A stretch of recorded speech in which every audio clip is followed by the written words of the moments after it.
This week on Waterways. 50 years of the Wilderness Act in the Everglades and stormwater treatment in the Florida Keys.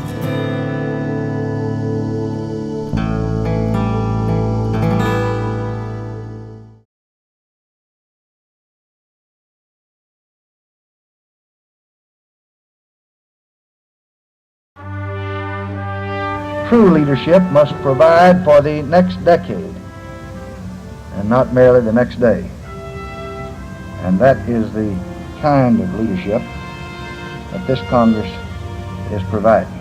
Just over 50 years ago, the United States passed legislation that ensured that there would be places of solitude, places where nature was left alone, places untrammeled by humans. Signed on September 3, 1964, the Wilderness Act created the legal definition of wilderness and established a formal mechanism for designating new areas as wilderness. In my view, the purpose of the Wilderness Act was to create a piece of legislation that added an additional layer of protection for federal lands above and beyond the protection that was there. And the reason that that was done was to prevent the continual creep of urbanization and population expansion. It was to keep areas as primitive as possible. With over 60 drafts and 8 tumultuous years of work, this monumental piece of legislation, when finally signed into law, protected just over 9 million acres of land. Today, there are 758 wilderness areas in the wilderness system encompassing 106 million acres, an area about the size of California. South Florida is home to 4 wilderness areas. 3 are managed by the U.S. Fish and Wildlife Service, the J.N. Ding Darling, Island Bay, and Florida Keys. 1 is managed by the National Park Service. The Marjorie Stoneman Douglas Wilderness, designated by Congress in 1978, is the largest wilderness area east of the Mississippi River, covering nearly 1.3 million acres. The wilderness of the Everglades is very, extensive. It's a huge area, and the Everglades ecosystem consists of a lot of different habitats within that ecosystem. So you can have areas of freshwater marsh, pine rockland, tropical hardwood hammocks, mangrove estuary, open waters of Florida Bay. All of those areas much of those areas are within the wilderness of Everglades National Park. So it's quite a diverse wilderness area. For Jimmy Saddle, as a botanist at Everglades National Park, one of his favorite ecosystems in the Marjorie Stoneman Douglas Wilderness area is the pine rockland.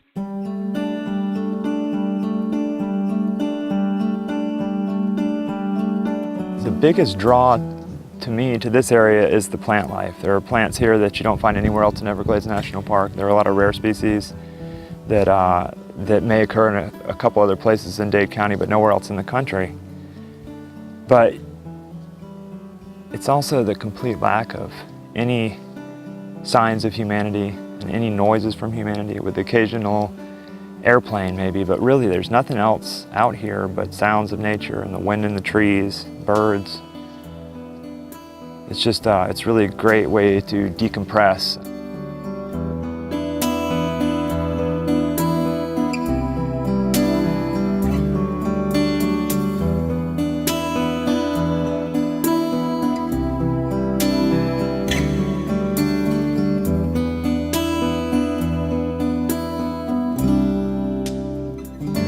I think one of the things that people might get the impression of in wilderness is that it can be perhaps a very dangerous place or very exciting because of that.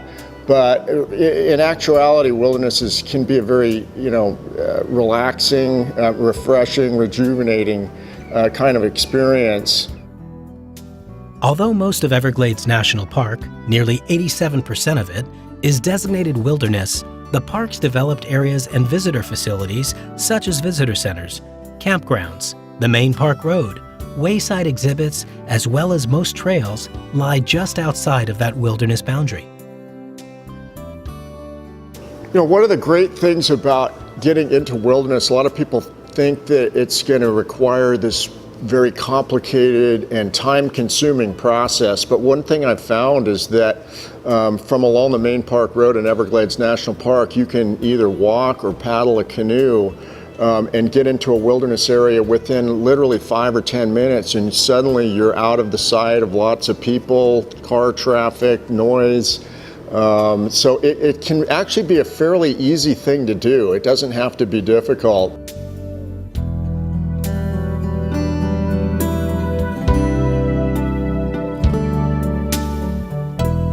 In general, there are prohibited activities within wilderness areas, and these would include such things as use of motorized, mechanized equipment, permanent dwellings, any kind of activities that would represent a permanent footprint by man on the landscape.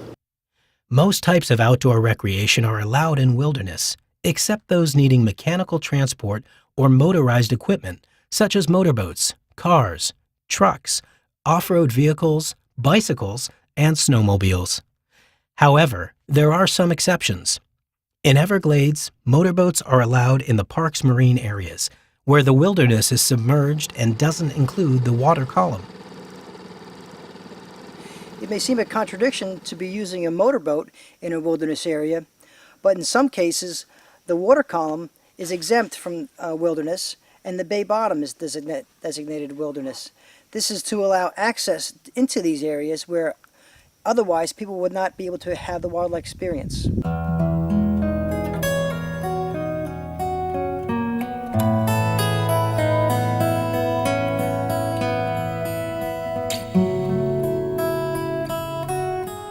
Yeah, there are certain trails, designated trails within the park that go into the Everglades wilderness.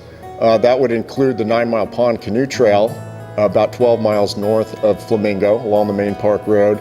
It's about a 5-mile long loop through kind of an interface between freshwater marsh and mangrove environments. It gives people a great opportunity to get out and explore that environment, maybe see some of the wildlife out there, such as alligators, turtles, birds, fish, those kinds of things.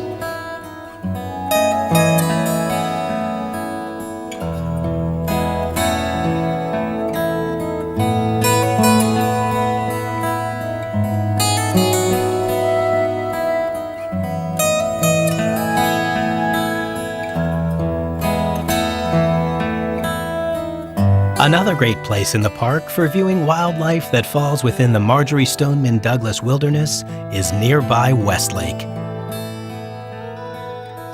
Right now we can expect to see in Westlake this winter a whole lot of coots, a bunch of ducks, particularly ringneck ducks, American widgeon. There's a few redhead around, and early in the season we see blue-winged teal. Biologist Tom Frankovich from Florida International University spends many days each month in the Everglades wilderness. His work with the benthic plants and algae in the lakes and estuaries of Florida Bay take him to some of the most remote places of South Florida, where there are few signs of civilization, but they're teeming with wildlife.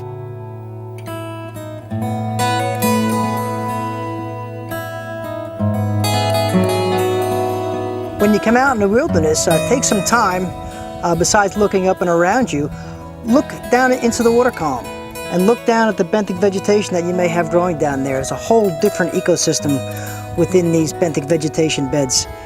This here is a little piece of Cara hornmanii, a green algae that carpets the bottom in parts of these lakes, and this forms a big three-dimensional habitat, sometimes as much as a meter thick, and then there'll be shrimp, small fish, and a whole bunch of life all within this Cara. So take some time to look over the side of your boat or canoe and check out the seagrasses and algae below.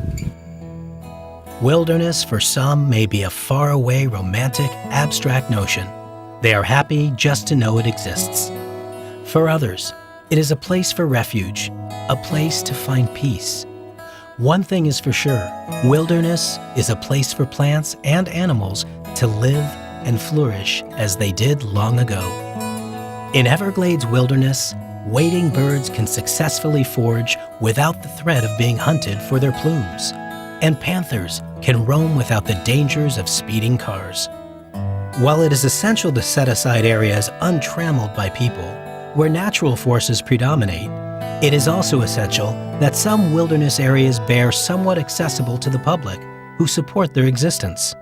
The more the public feels connected to these wild places, the more likely they'll remain wild.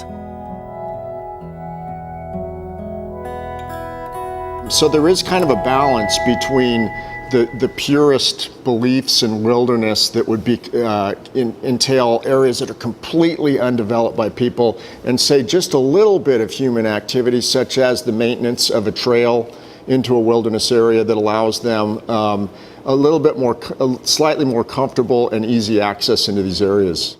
In addition to encouraging the public to visit and recreate in wilderness areas, sometimes special access is granted for researchers and scientists to use motorboats, ATVs, or even helicopters when they need to access these remote areas. In general, there are certain human activities or human structures, you could say, that are allowed within wilderness areas that would allow people to explore them, such as trails, trail markers, in some cases out in marine or wetland areas. There might be markers that allow people to find their way, that kind of thing, but it's usually at a very reduced level. Trails and trail markers provide the public with easier access to these wild places. It also helps keep visitors safer. Wilderness explorers should always keep in mind that they are heading into remote areas and take the necessary steps to ensure a safe adventure. Being in the wilderness is an amazing experience, but you need to be prepared. The wilderness can be an unforgiving place, especially if you have problems or an emergency. Make sure you bring plenty of drinking water, extra dry clothes, and a first aid kit. A little planning will ensure a pleasant wildlife experience. Minimal provisions for a short half-day hike into the wilderness in Everglades National Park would require at least adequate water, a compass, a map, and an understanding of where you're going to go and how you're going to get back. Anybody that's going into the wilderness should keep in mind that in many places in the park, communications by cell phone are not available. So don't expect to be able to make a phone call in order to correct a mistake you made. It's somewhat unforgiving in that way. When venturing into these remote areas, nothing is more valuable than common sense. It's a good idea to always explore with a buddy and to let someone know where you are going and when you expect to be back. These wild places are likely to remain wild. If future generations attempt to infringe on the protected status of these lands, it would take another act of Congress to change or repeal the wilderness boundaries. That's a fact that comforts nature lovers and conservationists.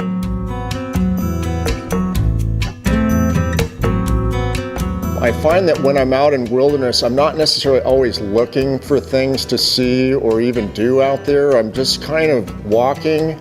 While I'm doing it, I often think about my life and my life in the modern world, and how being in the wilderness helps to kind of temper all of the activity, sometimes the stress, the frustration of living in the modern world. The conscious decision to set aside areas of land from the progress of humankind may be a redeeming legacy for a materialistic society.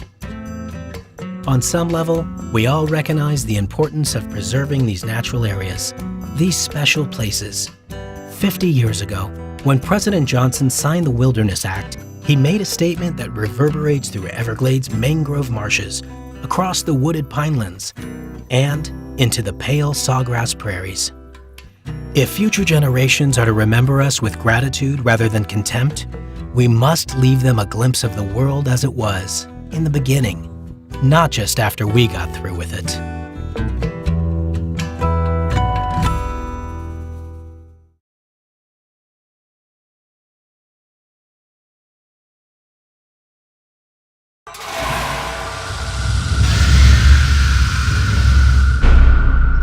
It's just beneath your feet, beneath the roads you drive on.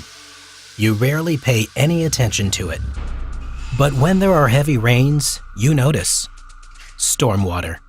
Have you ever really thought about what happens to rainwater when it goes into the drain on the side of the street or when it runs off the highway? Heavy rain from storms sets the stage for a dilemma where opposite goals collide. On the one hand, when the water doesn't drain quickly enough, the result is flooded roads, damaged property. On the other hand, when stormwater is drained too quickly, nearshore marine ecosystems can suffer.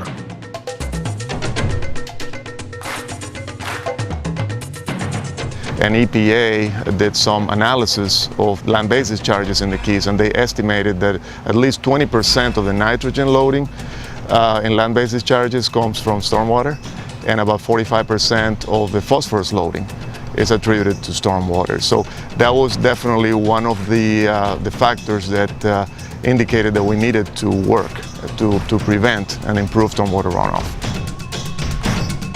While South Florida and the Florida Keys are known for their sunshine, afternoon storms do pop up, especially during the summer wet season.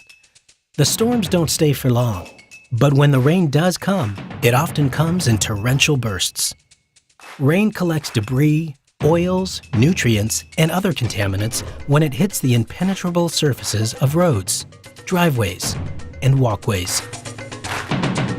If stormwater is untreated, all the contaminants that are on the roadway, that can be pet feces, it can be construction debris, it can be dirt, so many different materials that are on our roadways, cans, bottles, it goes directly into our nearshore waters.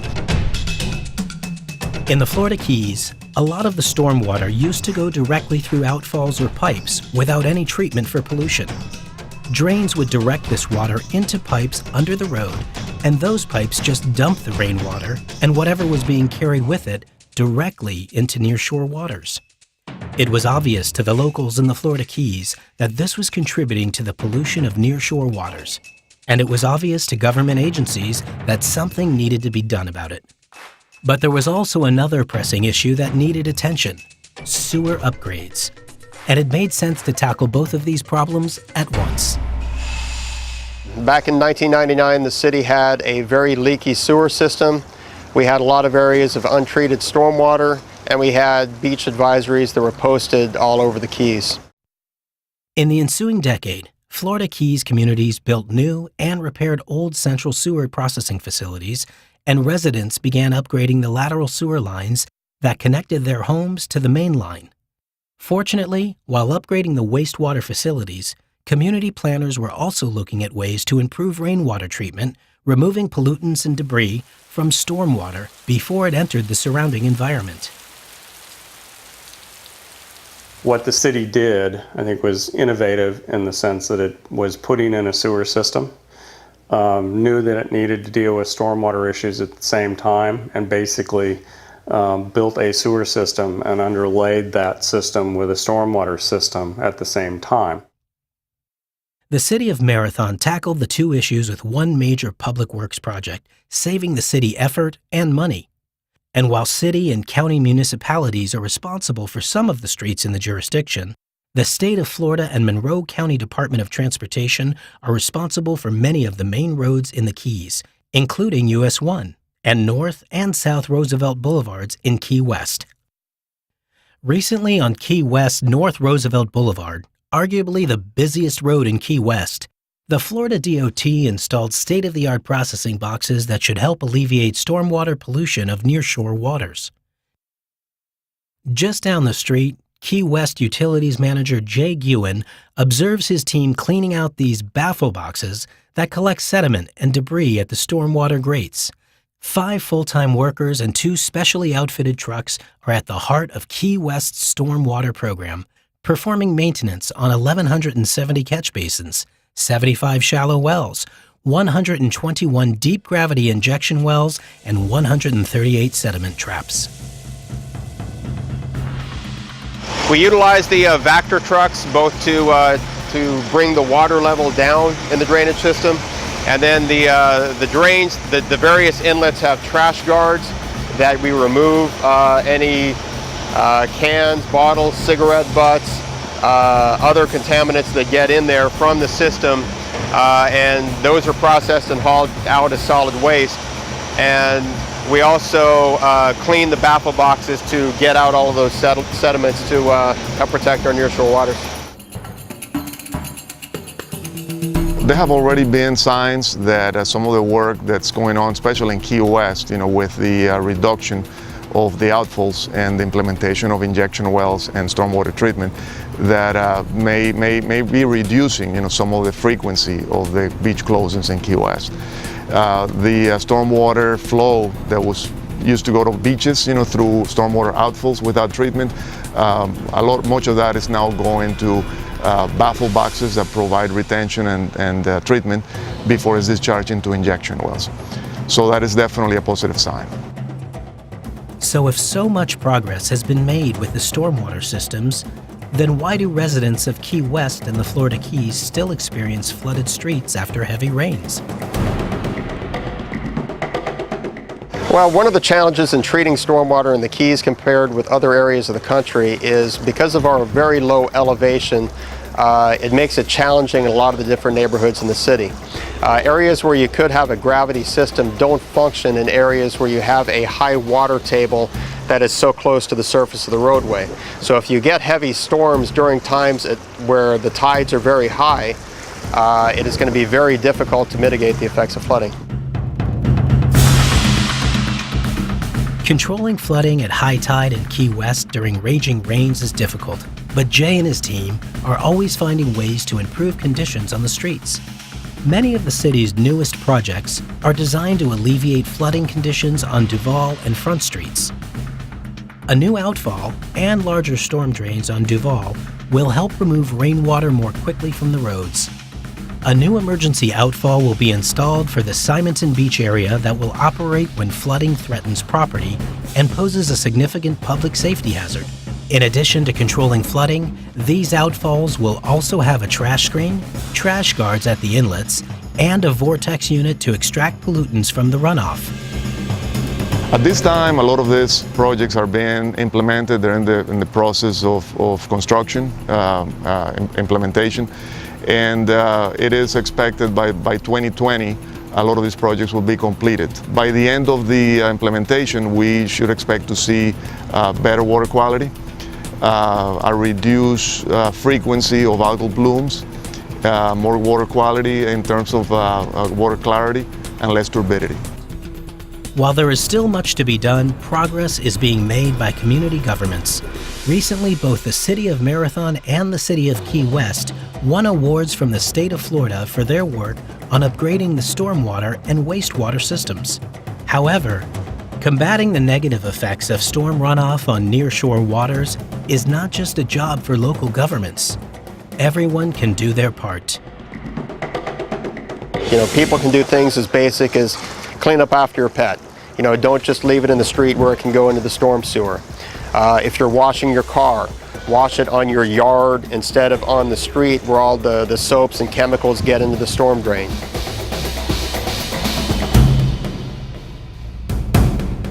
Make sure first of all your yard is not just full of stuff.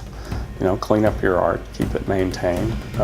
Build berms, build swales and berms that will contain stormwater on your property. And I would say on top of it, let's go one step further. It's something we really haven't even touched on. People constantly are fertilizing their yards. They're applying weed killer. I would say, limited use of those products is essential. These combined efforts can make a big difference. From health advisories at the beach just a few years ago to today, building and operating award-winning stormwater processing systems demonstrates the commitment Florida Keys residents have for protecting the marine environment. Locals know that the health of the Keys economy and the health of our children depend on clean nearshore waters. As a team and as a city, we have done a fantastic job. It's no one person, it's an organization and a collection of residents that have identified this as a priority and have made a commitment to future generations to be able to enjoy the water quality in the coral reef at the levels that we are today, and hopefully even better in the future.